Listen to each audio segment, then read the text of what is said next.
નમસ્કાર, આપ જોઈ રહ્યા છો સ્પાર્ક ટુડે ન્યૂઝ। ફતેપુરા નગરમાં ભવ્ય અક્ષત કળશ યાત્રાનું આયોજન કરવામાં આવ્યું। શ્રી રામ જન્મભૂમિ પુનઃ પ્રાણ પ્રતિષ્ઠા મહોત્સવ નિમિત્તે ફતેપુરા નગરના વિસ્તારોમાં અક્ષત કળશ શોભાયાત્રાનું ભવ્ય આયોજન કર્યું, જેમાં મોટી સંખ્યામાં મહિલાઓ અને બાળકોએ ભાગ લીધો હતો। સમગ્ર દેશમાં અયોધ્યાથી આવેલા શ્રી રામલલ્લાની પૂજા કરેલા પ્રસાદીરૂપ અક્ષત ઘરે ઘરે પહોંચાડી રસ્તામાં આવતી સોસાયટીના રહીશો દ્વારા કળશ પૂજન અને આરતીનો લાભ લઈ રહ્યા છે। ત્યારે ફતેપુરા નગરમાં અનેક વિસ્તારમાં પણ ભવ્ય અક્ષત કળશ યાત્રાનું આયોજન કરવામાં આવ્યું હતું।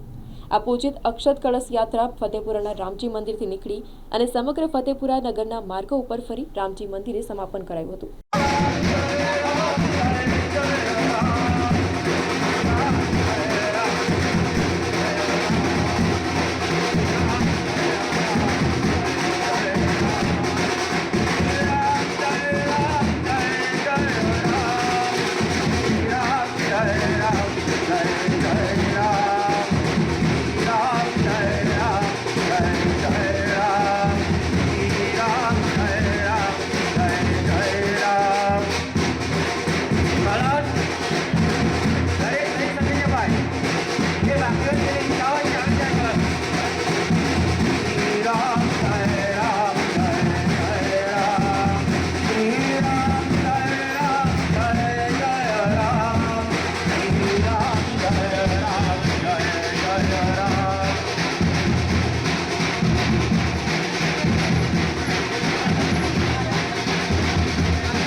मुख्य कलश જે અયોધ્યાથી આવેલો છે તે કલશ આગળ રહેશે, પાછળ અન્ય કલશ છે એ સાથે સાથે ચાલશે।